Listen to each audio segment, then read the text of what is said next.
To the Mortgage Coach Productivity Mastermind. Every single Friday we are here at 9 o'clock, and it's ad hoc, it's unplugged. While we have some goals and some topics, this call goes a lot of different directions. But one thing that we're absolutely centered and focused on is how to make more money in less time. What are strategies, ideas that can help us save time, get more hours out of the day, and get more money out of the day. My co-host, Todd Bookspan, and I are here. What's up, buddy? Hey, good to be here as always. It's fun to be in Portland still and be able to be here live with Dave. We're having a blast. Yeah, only 2 more weeks, man. I know, super sad. I'm going to miss this place. Yeah, long story, but Todd's been here for 2 months with his family at an Airbnb, and we've been working out of the same place for a long time. I'm going to miss you. It's kind of fun. We're office mates. It's a blast. Yeah, we've been having fun. You guys are all sad you're not here with us. Yeah, right. So we've got 2 of our regular co-hosts and mentors, Jen Duplessis. What's up, Jen? Hi, happy Friday the 13th. Happy Friday. Yeah, let's hope it's a happy Friday the 13th. Yes. And then we have the amazing Michelle Town back from her adventure in Italy. What's up, Michelle? Buongiorno, everybody. Yeah. We're going to have to do a debrief on Cinque Terre towards the end. And then we've got a special guest. This came up on Facebook yesterday. We got Mr. Wally Elderberry. What's up, Wally? Hey, I appreciate you having me. Short notice. Thanks for having me on. Yeah, no, thanks for jumping on.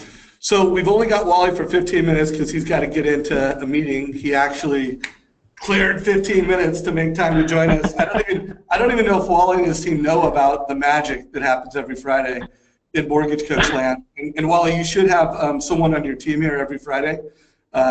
This is some of the best content in Mortgage Coach Land. So as always, everybody who's on the call, if you have a question, throw it out there. We're here to answer any questions you have. The 3 topics that we're coming into the day to talk about, we're going to talk about how to create videos that generate referrals, because we're going to announce another winner on Tuesday's call. And then we're going to talk about how to get millennials into clients for life. What are some of the things that we do different there? And then we're also going to do a debrief on some of the biggest ideas and strategies from Sales Mastery last week. Jen Duplessis put up a poll question about things that you guys want to talk about. So those are kind of the 4 areas of conversation that we're going to talk about. But Wally, let's start with you, since you've got to jump in 12 minutes now. Talk first about your referral magnet strategy. You and I interviewed you for 2 minutes at Sales Mastery. Why don't you tell everybody in 1 to 2 minutes the goal that you told me, and then let's talk for about 3 minutes about your video, and then we'll get into millennials. Public accountability. I love it. All right, yeah, I see you smiling. All right, so this goal, my big mouth, I was kind of excited to be on camera, excited to be on stage, and I think the goal is over 500 families helped in 2018, and then where I was at breakfast with Dave, then again, trying to add value to the mortgage coach community, my big mouth again says, hey, Dave, it'd be crazy cool. Like, why don't we do like a call of something or a video of something every Friday moving forward to show like, hey, am I a hero this week or am I a zero this week? And where am I improving? How many leads I got, how many referrals I got, how many applications I got, how many closings. And he's like, dude, that'd be so awesome. Like, So I spent the afternoon yesterday with the head of our IT department, the head IT person on my team, then also Don from Mortgage Coach, creating a model that is scalable going into 2018 of how to pull another 200 to 300 clients, close loans from my database, and also adding value to my past clients. Yeah. So just to net that out for everybody, Wally is he's already using the total cost analysis at the point of sale when the client is asking for options. He wants to get a referral during the process from everybody. So how can we be intentional, update the total cost analysis, ask for a referral, let's get a referral from everybody while in process, and then let's get a referral from everybody post-process, in the first year. And if he generated all those incremental referrals, that would be an extra 100 loans a year, which would get him from the 400 that he's currently got with the team that he has and the strategy he has, that would add another 100. So super. Yeah, and also the mindset behind it is, you know, to 1x that a little bit more is like, now I'm even going to my real estate teams and saying, hey guys, listen, this is my goal, this is my commitment. You're going to see this on Facebook moving forward, and I'm going to like be crazy accountable publicly to this. But also more importantly than that, you know, why don't you adopt it with me? Why don't you, as my real estate partner, let's go in this together and like, hey, I'm going to focus on getting us a referral. Hey, we're clinging arms together. I know you cling an arm, but imagine I'm clinging an arm here together.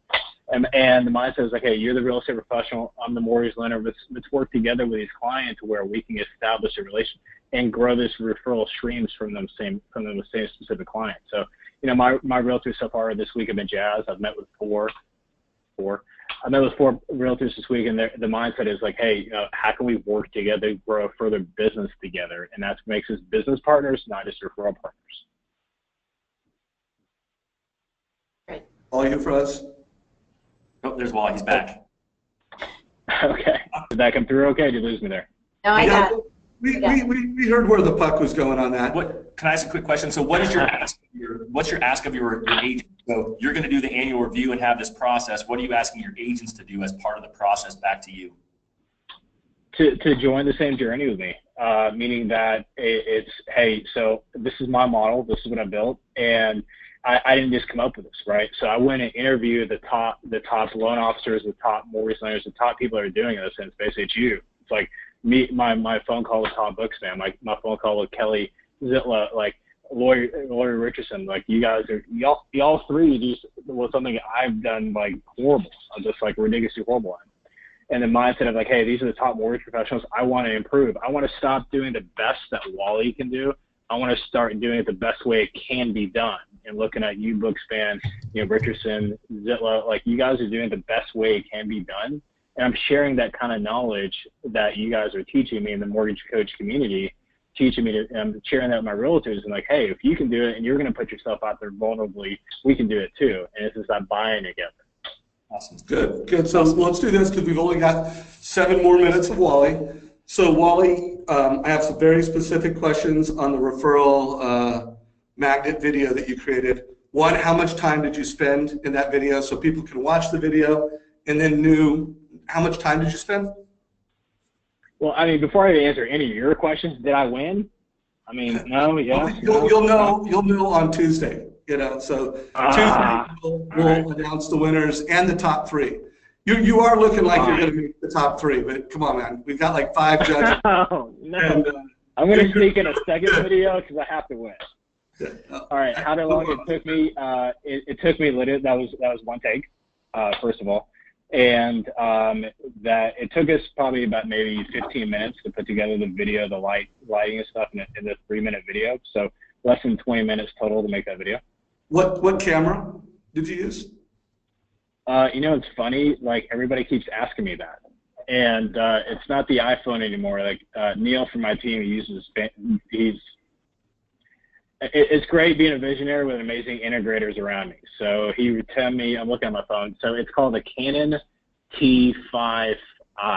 Canon T5i. Okay, no problem. I mean, still nothing like a good iPhone, but you use your mobile phone, and you have a good one.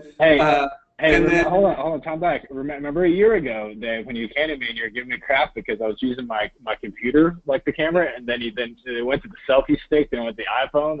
Now it's like a production. Yeah, no, I love it. Good job on upping your quality. And then, you had a good story. I mean, I loved the story that you told. How much time did you spend thinking about kind of the script and the story before you recorded? You know, I am a horrible second taker. I'm just being candidly honest with you. Literally, I got off the phone with that client and I made that video. So that's like 15 minutes later, we made that video. Okay, so a total of 30 man and woman hours, because you do have a team and there are other people involved, and that's what we got. So, okay, good to know. We'll see if that wins, but thank you for participating. And remember, everybody, we are going to announce a round 2 winner this Tuesday at 9 o'clock. So get your submissions in. So last question, and then we know you got to get going. Someone posted in our Facebook group, so great job on the post, just saying, hey man, I'm getting more and more millennial buyers. Wally, you kind of weighed in, but give us a couple minutes from you. How do you get a millennial buyer to trust you, respect you, do business with you? And then Wally will leave, Jen, you'll respond, Michelle will respond, Todd will respond, and anybody else on the call that wants to talk this out, we'll talk about it for another 15 minutes, and then we'll transition. So Wally, talk to us. All right. So, candidly, a lot of what I know and what I do is I read. So I read a book a week, a minimum at least a book a week. And one of my favorite books, period, is called Pitch Anything. So Pitch Anything, it's called the Strong Method. So STRONG method. So S says, and just Google this, I'd appreciate if you read the book because it's telling you that this book just wowed me with how much I learned and how it helped me create the script practice and our scripts, which you guys will listen to on Monday of next week. So S is set the frame. You got to set the foundation of what you're going to talk about, why, what you're going to give them.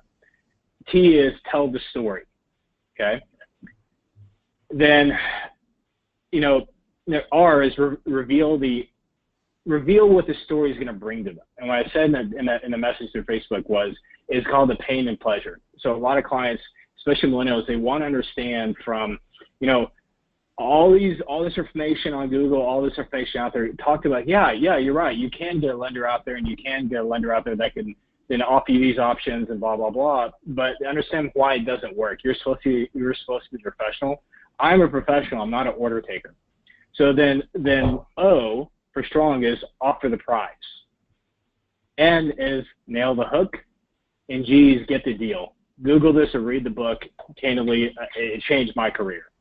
So the strong method really allows you to take a client from what they're reading online, put Swiss cheese holes in what they're reading online, explain to them why what they're reading online leaves a lot of these gaps out there. Then it pulls them with you being the professional and you putting this hook on them. So if you read the book, or just Google this, the strong method, it's from Pitch Anything. And that's the biggest thing I want to say is be brave enough to give this advice. Be brave enough to express to them that everything that you read online is incorrect because boom, boom, boom, boom, boom, and that you can come and save the day because you bring this much value to the table. That make any sense at all? It does. I love it. I love the framework. I love the book recommendation.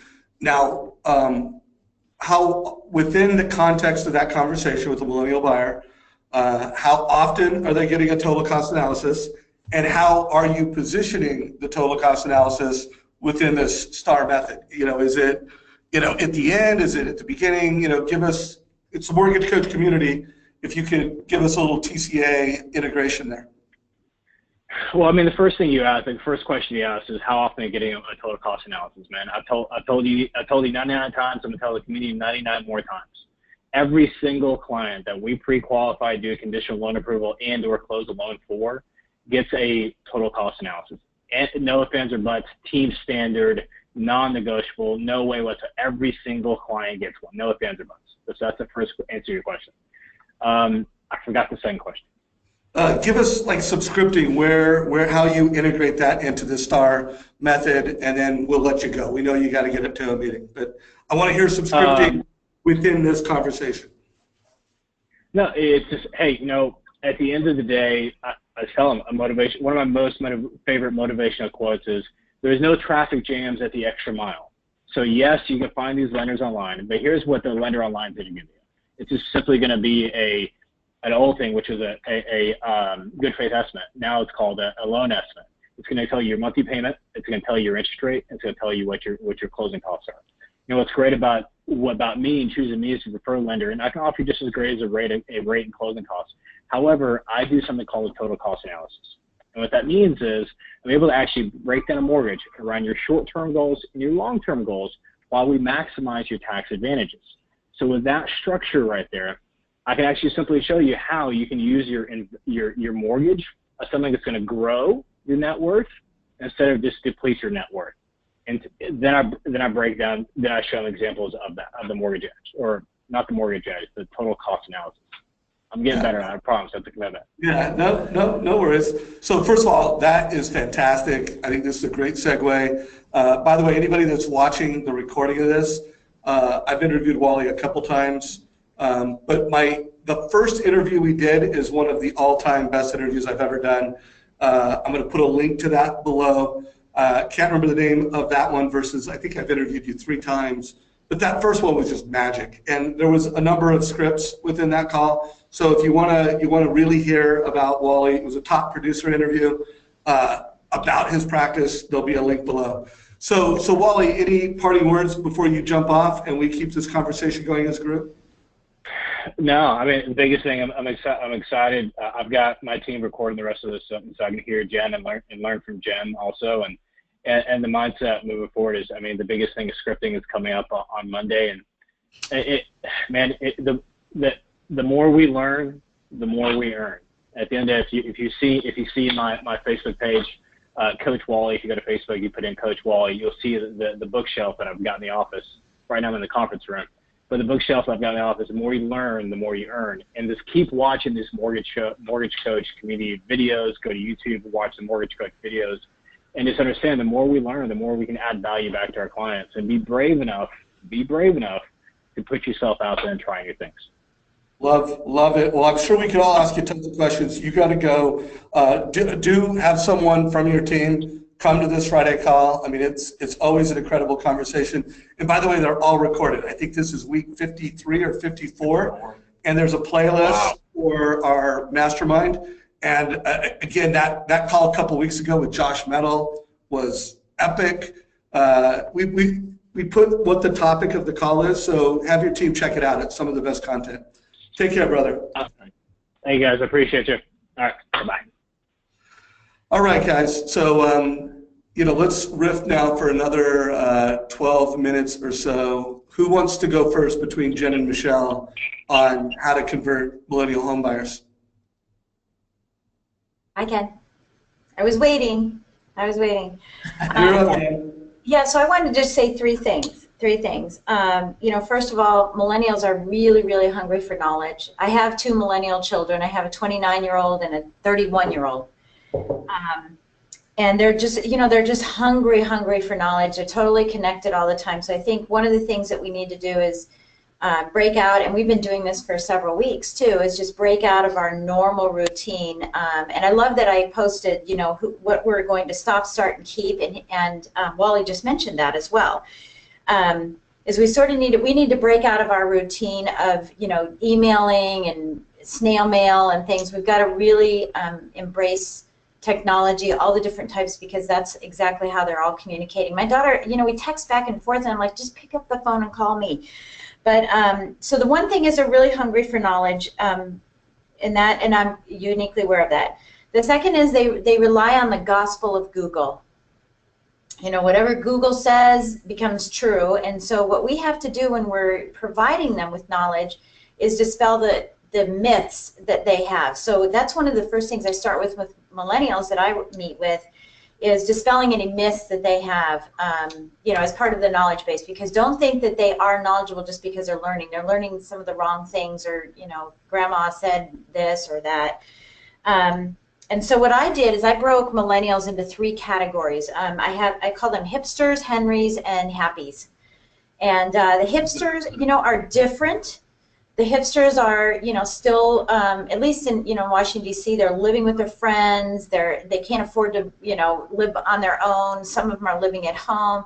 But they party and work in the same area, and they're not ready to buy. So our focus should be on their parents, not on them, okay?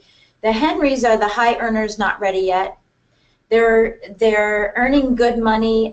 They're really trying to be on their own.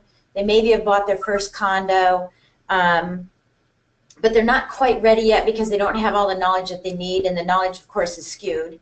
And then the last one is and by the way, they still live in those cool, hip areas, but they their level of I hate the word partying, but anyway, their level of socializing is just more expensive socializing. It's more group socializing.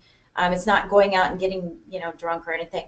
And then the third one is the happies. And those are the ones that statistically, and we have to know our statistics. And by the way, MGIC has some of the best stats around millennials that I've found.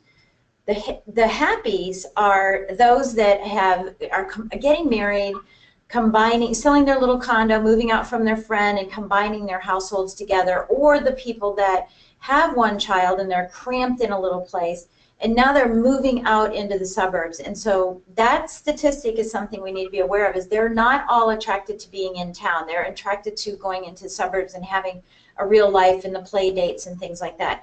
So each one of those categories is different. I think that the fault that we make in our industry and everybody who's talking about millennials is that we group them all together, but there are really distinct age differences and drive and education and income levels that they're at.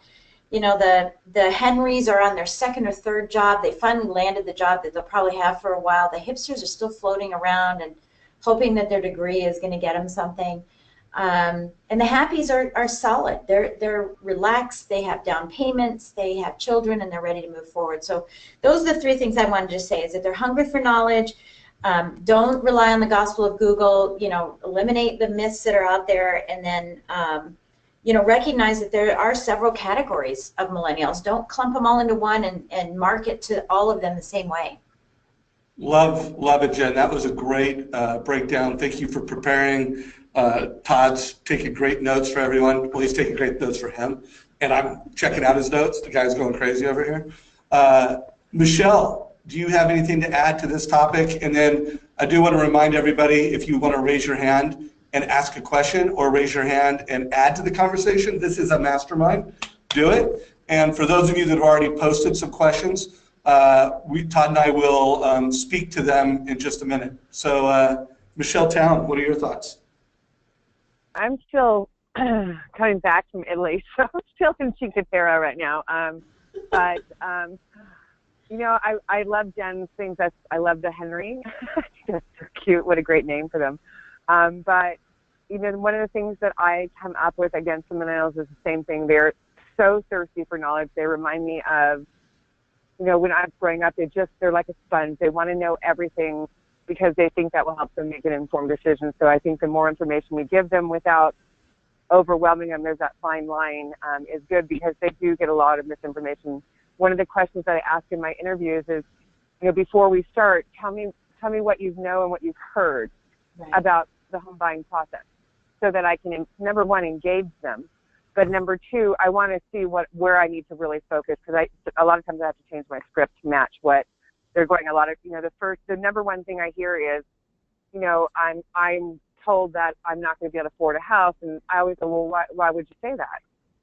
And then we go through the same thing of talking about the tax advantages. Once you tell people that, every time they make a mortgage payment of $3,000, that, $1,200 goes to tax deductibility and another $400 goes to their wealth immediately by reducing their principal, it changes their outlook. That's my job, is to shift them into looking that this is an investment for them and they are going to grow their wealth from it, instead of focusing on that their payment from their rent or living at home, which is, the hardest thing to overcome, is when people live at home and then they've got to go to a $3,000 mortgage payment and they go, whoa. So I use the tax advantage and building their wealth, and that seems to help with the millennials at least. Yeah, no, I love that. And Michelle, you haven't been on for a while, and we also have a lot of new people on this call who are both here live and who listen to the recording. I just want to make sure everybody realizes the kind of production you do.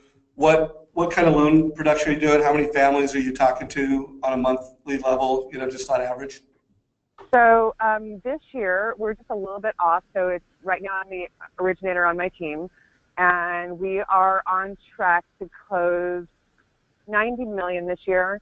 And we touch, I would say, 20 to 25 families per month that we close, and then another 10 to 15 that may not be ready quite yet. And we help them get focused for, purchasing next year. So, anywhere from I like to, my goal is to be at 250 families affected this year, positively affected, and then have another, 50 to 70 that we're prepping for next year.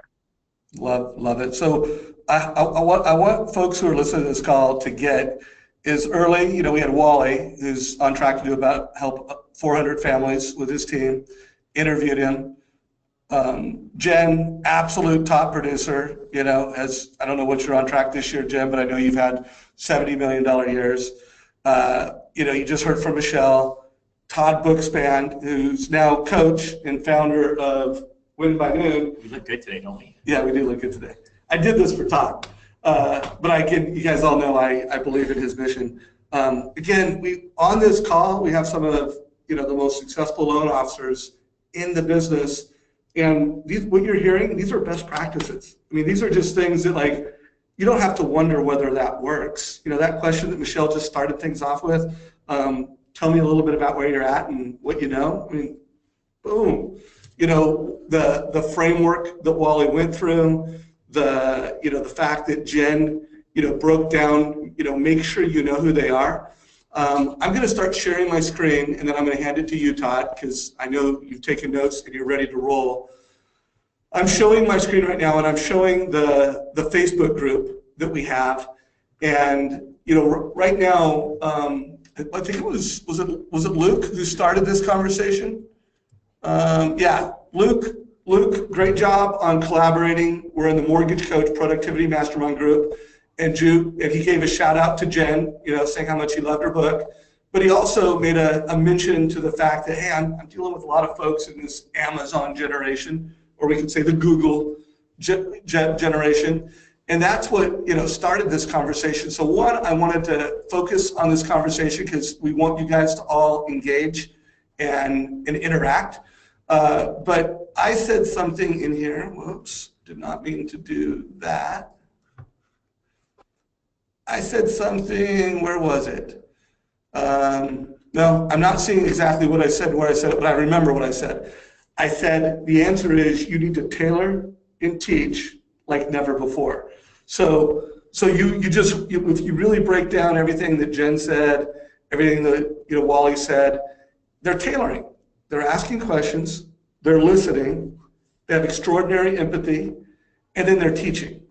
And then the only thing I would add to that, and then I'm going to throw it to you, Todd, is I was watching 60 Minutes this last Sunday, and I can't remember the guy's name, but he's the founder of Shake Shack. Has anybody ever been to Shake Shack?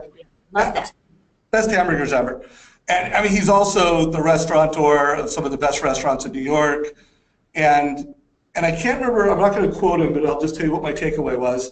And if you could ever go and listen to this recording of this interview with this guy, I mean, it was incredible. It was a great interview. But he said, the key to my success, and I have two things that I train my staff. First, I hire, who I hire and how I hire makes a difference. But he said it's just all about making people feel special. That everybody that comes into his restaurants, the people that he hires, are people that make people feel special. And the restaurant you love the most, yeah, food matters. And if the food's not great, they're not coming back. But if you want to be addictive, feel special. And then he said something else. It was about, and this was a great tailoring. He's always know who's the head of the table. Their staff, especially in those fine dining restaurants, they know who's got an agenda. And I kind of link that back to millennials in this whole conversation. If you tailor, if you teach, if you make them feel incredibly special, and you always know who's head of the table, you're going to kill it. So that's my framework that I just kind of made up, thinking about that 60 Minutes conversation in this. We'll hand it off to you, and then we'll move on to some other topics. Well, I'll kind of integrate it into a little bit of sales mastery. I think the biggest key there is take what Dave said, right? Tailor and teach, and then take what Wally said and what you also heard Michelle and Jen say. I think you have to be brave. So I've been using the word courage all year, like a lot with my coaching clients and my team. I think that you have to have courage to dispel those myths. And, again, Michelle's question was great. Tell me what you know and what you've heard, because ultimately in the end, we know everyone's coming in there with their good friend Google as their advisor or a real friend in that case. And so you have to have the courage to actually ask the questions so you can get where they're at so that you can then tailor the conversation. But you have to be brave. You have to have that courage to tell them when they're wrong. Because ultimately at Sales Mastery, the statistics are what I love. They talked about client experience.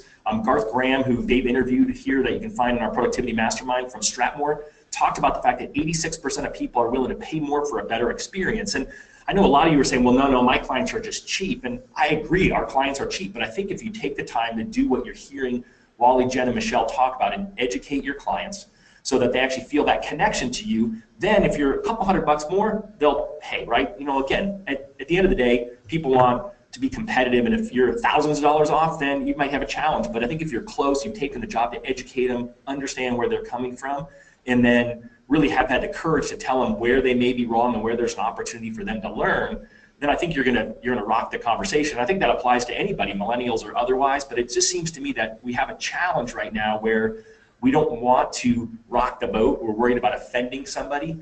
And so therefore we don't actually tell them what they need to hear all the time. And so, my encouragement for you guys is to sort of think through this, right? Listen to this again, kind of hear the scripting, hear what everyone said, and put it into action.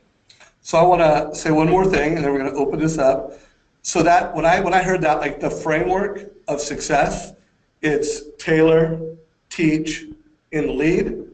And again, if you've ever read the book, The Challenger Sale, which I'm a huge fan of, it's tailor, teach, control, and then it's wrapped in what's called constructive tension.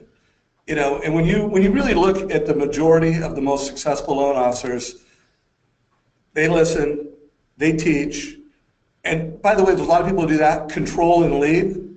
That really separates the pack. You got to be brave, you got to lead, and then to Todd's point, that constructive tension. If you're not afraid to say something's wrong when you're right, remember you're the expert. That is the key. So I think we've talked this through. We could probably go on forever. Luke, if you are on this call, oh yeah, Luke's on the call. I want to unmute you real quick, Luke. Hopefully you're unmutable. And that's Luke, right? Yeah. Luke, you have been unmuted. Did we answer this question, or is there anything quick you'd like us to hit before we move on to other topics? Well, good morning. I love it. You guys are also so many geniuses here. I'm soaking it in. I agree with Jen's comment about the three groups of millennials. That's very true. And I'm dealing with the last group right now. I have one. Yeah, I got a happy one today. So and they asked me about some stuff, and obviously they heard it on Google, and so I kind of dispelled some of that, and then I gave him a TCA, and I'm going to update the TCA today, and I asked him, did he like it, and he said, yeah. He goes, I really like that. So I go, that's cool, because some of the clients, it seems like the older generation is a little bit more averse to it, so I'm glad we're able to connect with them on this tool for the younger ones. And to Dave's point, I just want to make one comment, because it got me thinking about another thing. Was I call him a third baseman. I don't know if you guys are familiar with that term. And can anybody? Baseball. Baseball, yeah. Tell us, Luke. So a third baseman is somebody that is involved in their decision-making process that you had no clue about, and they come left field and throw you a curveball. That guy, the buddy at work that's bought 20 properties that wants them to use his lender, and he screws it all up for you. Yep. Or that floating to the down. Knows everything. Yeah. So tell us about it, man. I love where this is going. So we had one recently where the realtor referred the client, and because they sold the son a house, and so the dad wanted to buy a house. He's 56 years old, never owned a home. So he came in to the office, had a great experience, and one of the conversational questions was, hey, how long do you think you're going to live in this home? How long are you going to keep this loan? He goes, well, this will probably be it, right? I'm going to die in this house. Because he goes, I've been renting in the same place for 20-something years. So, okay. So we had a conversation. We brought up the TCA about, should he pay points or no points? And he decided to pay a little bit of points to save money. Well, I go on vacation, and then all of a sudden, the son comes out of nowhere, and just starts blowing everything up. And we rectified the situation, but it taught me something, that I needed to put in place something to prevent that from happening. So I want to ask all of you this. I'm going to tell you what I'm doing and just tell you if you think it's on the right mark or not. During my initial conversation, I asked them, I says, is anybody else involved in this decision-making process? If it's a no, okay, great. If it's a yes, okay, who is it? And on a scale of 1 to 10, how influential do you think they are? If it's a 7 or higher, I want them to come to the meeting. If they're a 4 to 6, I highly suggest they come to the meeting. And if they're below a 4, I guess I'll just tell them at Christmas. What do you think of that? So I'm going to do the first round. First of all, I love this conversation, because when it comes to making more money in less time, that third baseman is so under, so many salespeople, just aren't intentional enough about this. So my take, I'm not going to comment on your question, because I think it's like whatever you feel comfortable with and whatever works for you. I would just tell everybody on the call, you do need to, understanding who the decision maker is and who the influencers are important. So, who else is involved with the decision.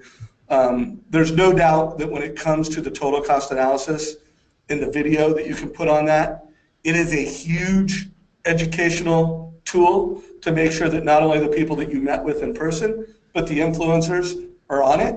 I mean, it can be really, really hard to get the third baseman into the meeting. That's a big lift. You're dealing with a husband and wife and the father-in-law who's the third baseman. Sometimes it's easy, and that's just the way the family rolls, and sometimes it's really hard.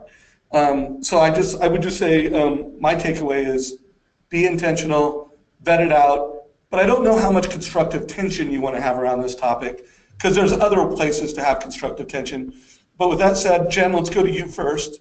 What are your scripts on this, and what are your thoughts? Yeah, I love that, and I do something very similar. I just want to know who I don't want to be undermined or sideswiped, the curveball coming in. As you're talking about this, one of the suggestions that you might be able to do is, we have the ability to copy any analysis that we do, any total cost analysis. Why not copy the analysis and do a recording to the third baseman saying, this is why I felt this was best for them, and I know that you're really influential. Like pump them up, and maybe send one to them separately that is explaining, and talking in a different manner than you would with a direct client. So that's the only suggestion I would have, is to maybe take that. What did Wally just say? I loved his phrases. There's no traffic jams at the end of the extra mile, right? So go the extra mile. Copy the analysis, do a quick video for that person, and make them feel good about it. I think that's part of it, is they just want to feel like they have a voice. Yeah, no, good point. Michelle, do you have anything to say, or any scripting that might help uncover the third baseman? Well, I don't really run into too many challenges like that, but I do, in part of my intake, I ask them if there's anybody else that's going to be helping them make a decision, and if they wouldn't mind, I would be happy to send the cost analysis to them. And then I always tell them, please give them my personal phone number and have them call me with any questions. I'm happy to answer anything for them. So I'm a little bit passive on that one, not as, probably need to be a little bit stronger in that. So that's an area that I need to improve. Well, again, I want everybody to think about it this way. If you've got a great conversion rate and what you're doing works for you, keep it rolling. If you are finding that you're either losing loans to the third baseman, or it's creating a lot of just convolution and not an effective process, then obviously you need to be more intentional. Todd, how would you coach your clients, and how did you handle this back in the day? Well, no, I love Lou's question, and oftentimes I ask something pretty similar. I think that's just being brave, right? Asking who else is there, and I think you did the right thing. You invite him to the table, right? Hey, well, if any point it would be helpful for me to talk to him directly, I'm happy to do it. Same thing I would say if they had a CPA or financial advisor that was involved. Just always make the invitation there, so they know that you're not scared of that person. And then, there are times where you may want to push for that if they're really getting too involved and you're at risk of losing the transaction. Yeah. Courage. Be cautious about too much constructive tension to get what you want if that's not what they want. Remember, you want to make them feel important, and if you push too hard on that, you could be giving a mixed message on that. Luke, what are your thoughts after hearing the roundtable from the mentors on the call? I love it. Yeah, I think I might back off a little bit on the requirement and just say I highly suggest, or Jen's suggestion is sending out a separate message to them. That's great. Yeah, something else that just came to mind, I'm going to be interviewing Rob Crocker after this call, and he's an expert in YouTube videos. He does videos for Nike, all types of big companies. But I've done some debrief with him and some other folks, and when it comes to making video, authenticity beats professionalism. And so I think when you think of this topic, it's just important to be authentic and not be too scripted. Like you want to have that goal that I want to know who else is involved, but this is a time when it needs to feel comfortable and casual and not too analytical. Or like I said, I think you're going to create some constructive tension that may be unconstructive tension. So I think we've talked that out, Luke. Luke, you are amazing at, you collaborate on Facebook, you ask great questions. Thank you for being a great mastermind participant. Really appreciate you, brother. Thanks. Yeah, we love it, guys. Any of you who want to jump in on this call into the Facebook community, I mean, you're part of this group. This is what makes this group so special. So super appreciative for Luke doing what he did. That was awesome. All right, Luke, I'm going to put you back on mute, but if you have a question, raise your hand or post it either in the Facebook page or in GoToMeeting. So I'm looking for a hand raised, and it looks like we have John Tudaro. John, I have unmuted you. Did you have a question or a comment? Going once, going twice, John. All right. So, John, I'm going to put you back on mute. I have lowered your hand. If you want to have a question, come on back. So, Scott Cummings, what's up, Scott? You said a lot here. I'm just going to unmute you because, or I'm going to try to unmute you. Do you see Scott? He's hidden. I don't see him. He's on there under some. Anyways, it's Scott Cummings. If you're here, raise your hand and we'll unmute you. Let's see who else commented. Someone said they came late. Tara, this call is recorded, so if it sounds like you had another call that you had to grab. The whole conversation's been recorded. It will be put on our YouTube page in no time at all. Todd, do you see any questions here that we should speak to? I think we go a lot of directions. There's lots of great comments in there. I love Lazar, who's an insane productivity person, right? Those of you who are new to the call, that we all started this off as a private group for people who had purchased Darren Hardy's Insane Productivity with Mortgage Coach. And so certainly love it when we get back to our roots there. And Lazar said he's on module 4, and where Darren talks about clearing the calculator before starting on the next task. And so certainly love to talk about that, right? We talk about jam sessions and doing stuff. And so my take always on that was, and I would certainly let Jen or Michelle or you, Dave, talk to it, was really just really finishing one task before you move on to the next. I talk to loan officers all the time, and certainly may or may not have suffered from this oftentimes myself of 10 open projects at once. I laugh, like my laptop's over here to the right, I'm looking down at that. Dave's got like 5 tabs open on his browser, and I have probably 25 open on mine. So I think it's finishing that one task or finishing that thought, or at least getting it to a point where you can move on to the next before you move on to the next thing. And so that's sort of my take on that. Jen or Michelle, either you have something different that you would say with regards to that? Yeah, well, I would just expand on it and say that, I'm not a believer in balance. I just, if you think about a scale and it's balanced, and so you've got one app and another app and this open and that, your email, and all these things open, then you're diminishing the scale of what you're doing, right? It's all lowered because it's your attention span is out a broader area. So even if it's just 2 items, you're still 50%, right? So what Darren's saying, Darren Hardy, is saying to go all in and be 100%, then go all in again. Right? So if you can look at it as a scalability issue, if you're trying to scale your business by doing all of those things, you're actually diminishing your scale, not enhancing your scale.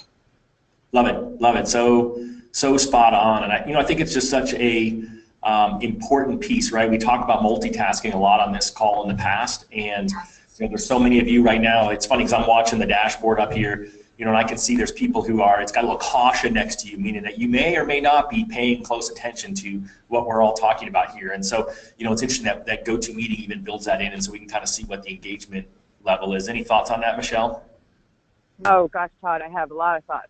Being gone for 2 weeks allowed me to you get to kind of watch your team go and see where the holes are, where you can start, training up and coaching up. And one of the big things we actually had, everybody come in an hour early yesterday, and we sat down, and the first topic was, you must finish what you start, because you get so distracted. So everybody is on a mandatory, I was kind of grumpy, and I told them that they would lose their job if they didn't go on a mandatory, 2-hour time blocking, where they don't have emails they're answering. I said, you can multitask 6 to 8 hours a day, but 2 of the hours you have to give to me, not multitasking. And actually we did this on Wednesday, so Wednesday and Thursday we've been more productive, and I hope they can see that. I can see it, but I can promise you, from a girl who believed that multitasking was an asset, I finished what I start. No, I love that. I think it's really important. I love that you're forcing your team to do it. I was actually sort of surprised this week. I had a client of mine, and his loan officer assistant said to him, hey, I need you to leave me alone for 90 minutes a day. And she feels like if he leaves her alone for 90 minutes a day, that she will be able to complete her most important topics, day in and day out, and that she needs to get done those critical activities because he's giving her the space to put it on Do Not Disturb, stay out of her email, not be on her text messages and receiving phone calls, that she's just doing those proactive activities that she needs to do to drive their business. So I love hearing that for sure. Yeah, sometimes we can be the problem, as loan officers. We can be the problem to the lack of productivity with our team, because we're the salespeople. We're the people that feel like we have to give a response to everybody all the time, fast. And so we bring everybody else into our chaos, and then we finger point instead of thumb pointing as to why things didn't get done. Love that, guys. So I want to jump in on a couple things. One, I have my webpage pulled up, and I just do want to remind anybody on this call that wants to make more money in less time. Going through Darren Hardy's Insane Productivity Program is, one of the best training boot camp programs I've been through. This call was inspired by that, and we still support that program through this. There's a $500 discount for Mortgage Coach members, and click here to sign up. And if you want to see some testimonials from other top mortgage coaches that went through the program, it's Darren's program, but it's tailored for a mortgage coach. Todd created some lessons within it. Jen created lessons. Bill Hart created a lesson. Dave Gallegos, Kristen Messerly, and then both Michelle Town and Danny Harani were like superstar students. They both closed over 100 million a year in volume, and they became facilitators. So they're part of this call. But want to remind anybody who doesn't know about that, go. It's at the very top of our Facebook page. Click to sign up, $500 discount. So we are in the last 10 minutes. I do want to fulfill the promise I made when I kicked off today's call. I said, hey, we're going to talk about how to convert millennial buyers. I think we crushed it on that. We reminded people about the referral magnet video contest.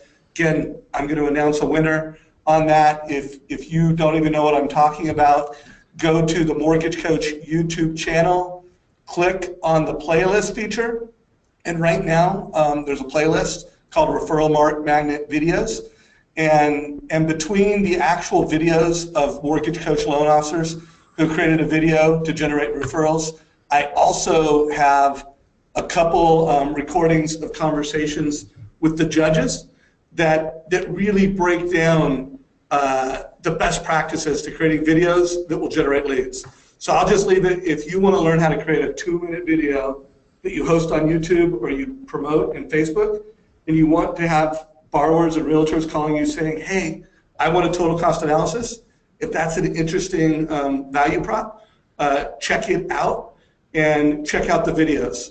This debrief, last week I interviewed Roberto Monaco, my speaker coach, and it's 14 minutes of awesomeness. If anybody has not listened to that, and if you create videos and you want referrals, it's a must-do. So in the last 10 minutes, Todd Brookspan came prepared to do a bit of a debrief on sales mastery. I'm going to give him that opportunity. I'll add my 2 cents, and then we'll wrap up today's call. So, Todd, sales mastery. Awesome. So, anyone else who was there, I see some familiar faces from last week. Feel free to chime in and throw your comments or questions in the sidebar. But I actually did a debrief with Coach Bill Hart since he was there with me, kind of what his big takeaways were. And for me, it was video. So again, I love the fact that we've been talking so much about video within this group, and look at that playlist, go back and look at Kelly Zitlow's video from 3 or 4 weeks ago. I think there's some gems in there. So there was a ton of talk about video and how to use it differently. One of my favorite was a guy named Michael Regan, not Coach Michael Regan, who I coach with the Building Champions, but a different Michael Regan, who has a video where he actually recorded a video that his agents send out to their clients when they refer him, and it's kind of a cross-sell video where he actually cross-sells the agent to the client, and then while the agent's referring it over to him for the loan. So it's super cool. He said it had been seen 78 times. He said he still wasn't sure that it was exactly done the right way, but I thought that was a pretty cool way. Also, the one-time videos where people were doing different parts of the process, and then you also had people talking through videos just like what Dave's been teaching us about, these referral magnet videos and how to use it.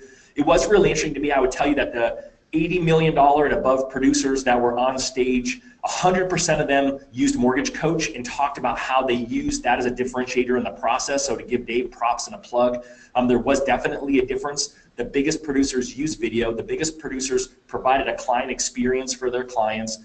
And the biggest producers all were Mortgage Coach users. And then they had a lot of 20, 30, $40 million producers. And I got a ton out of them as well, really talking through process and some of the things that we've continued to talk about here. But the other piece that really stood out to me in addition, so one was video, one was client experience, and thinking through what was that client experience that you provide for your clients. I already mentioned what Stratmore said, which was 86% of people will pay more for a better client experience. And just think through, what are you doing for your clients? And they had people on stage who walk through how they meet with their clients face to face and how they're walking them through that experience to make sure that they are seeing the difference between them and the competition. I think also some of you will say, well, my clients don't want to meet with me. And my question is, well, do they not want to meet with you because you don't have a great client experience that you're trying to sell them on ahead of time, right? A great realtor will sell the client on why they should meet with you because you've got this great experience. So think through if that's something you should offer, or also know that when they won't come meet with you, that having a better process by putting video in for updates and making sure that you're doing your update calls weekly, the other things that we talk about here in this group week in and week out, which are really important. And then the last thing were just other statistics that I heard, and certainly some of them, of course, I love because of Win by Noon, but they talked about how 91% of loan officers have inconsistent fundings month over month. Now, that won't surprise most of you that a lot of loan officers have that, but I thought 91% was a pretty large number. And then the second part that they said right before that was that 94% of loan officers go into their day with no plan. And so you have to be intentional about what you're doing. So there was 3% who got lucky and still actually had consistent fundings even though they went into their day with no plan. But I think you really have to step back and look at yourself, look at your business. What are you doing? And so we always talk about on this call being a productivity call is that the best time for you to take the notes, right? So I've got a full page of notes myself from today that if you're supposed to take these notes now, right? We're going to end in 6 minutes, jump off in 6 minutes, do a jam session, right? Do that time block where you're working on your business and say, okay, what did I learn today that's actionable? Is there a script that I want to make sure that I memorize that Wally or Jen or Michelle said? Is there a process I want to put in place like Wally's annual client review process? Is there a book I need to order on Amazon because Wally talked about getting pitch anything? Ironically, it's in my Amazon cart from this morning. And so I think that there's opportunity for you to learn and spend the time focusing on that. And then think about, okay, once I'm done with that, what are the proactive things that I'm going to do? Do I need to do what Michelle talked about and put myself on quiet time and do proactive activities? What is it that I didn't get done the rest of this week that I need to do today so I can go in the weekend better prepared, my clients are better prepared, my realtors are better prepared? And so ultimately, those were kind of the big themes I heard over and over again at Sales Mastery. How about you, Dave? What do you think? Yeah, so I mean, I thought those were good. A couple things. So by the way, Michael. Just good? Yeah. I thought they were great. They were great. All right. They were Okay, great. thanks. They were great. I did have Michael Regan up to my suite and he is a mortgage coach. And it reminded me I need to get that video that he plays that's part of his process, and I will put a link to that in the group here. And I'll also, I heard from a number of people that he was one of their favorite presenters. I actually missed it, but someone actually took a picture because in his video there's actually a total cost analysis in it. So I had a couple pictures from mortgage coach, community about that. I do want to, in all disclosure, not 100%. There were a couple loan officers that aren't on the mortgage coach team, so it's not quite exaggerated. All right. Exaggerated. There was one guy. Okay. But I think it was 70%. So there was a very high percentage of the top producers that were showcased. You do use mortgage coach, but not 100%. All right. But we'll get them. By next year we'll be at 100%. So I had a lot of takeaways. But I think a couple that really tie into what Todd said is in the leadership session, which was kind of the pre-event. Garth Graham was up there and they did some surveys, and they were surveying how often do you look at your metrics? Like how often do you review your lead to loan ratio? How often do you review your loan to conversion? Anyways, it was just kind of like key metrics that really power top producers, and I guess it wasn't surprising to me, but when you think it's not real. By the way, it's not an 80-20 rule. It's a 90-10 rule. 10% of loan officers do 90% of the volume. And maybe it's 80-20, but it was interesting when you looked at the rhythms of reviewing the metrics that matter that drive your business. We had 500, 700 of some of the most successful loan officers in America that split thousands of dollars between sales mastery and expensive hotel. I mean, this was an expensive place to be, and the 90-10 rule was alive, which I think it reinforces how important win by noon is. That you're intentional about your planning, you're intentional about your metrics, and then the only takeaway I would add to that for anybody that's a branch manager on this call. They did questioning around managers. How often are you doing, reviews? How often are you meeting with your people who, let's face it, you're a leader, and part of your job if you're a branch manager is the success of your team.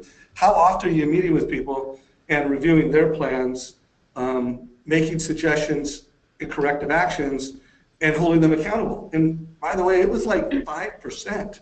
Like 5% of the surveys where it's like, that's good leadership.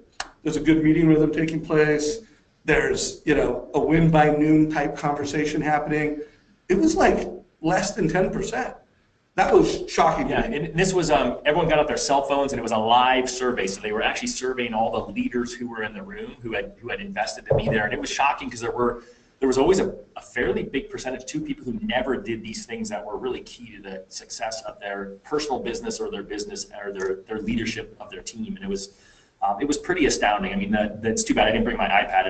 It's over in Dave's office, but I've got notes on there that I took through all these statistics, and maybe I'll start throwing some of those. In fact, I'll just say maybe I will throw some of those into the Facebook group and kind of get you guys to talk around it. But in the end, it is the statistics piece surprised me. And again, I wasn't shocked 100%, but because I know all these numbers, but they were all higher than what I thought. They were all a little more skewed than what you guys would think. And so I think as you guys are wrapping up this call and really thinking through, all right, well, what should I take away from this? I think it's just some self-reflection, right? What is it that I should be doing in order to push myself forward to make sure that I reach my goals? And I think we'll probably spend some time on this call as we get closer to the end of the year, really looking ahead at 2018 and sort of how do we plan and get you guys prepared to have the best year of your career. And so we got to get some momentum now in order to be able to launch in January. And so just think through that, spend some time, engage in our community, show up here next week, reach out to any of us if you got any questions. We're here to add value to you guys. So just let us know how we can help. And Dave's going to push his poll, so jump in here and make it happen. Let us know what you got out of today's call. Was it a 10, awesome value, great reminders? And again, if it was just okay and you didn't get as much value as you wanted, we want to know that too.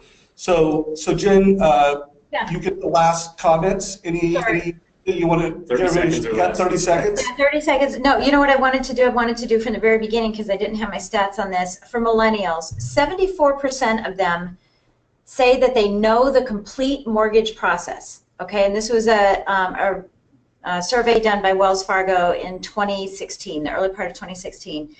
74% say they know the lending process, yet 44% of that 74% think that they need 20% down.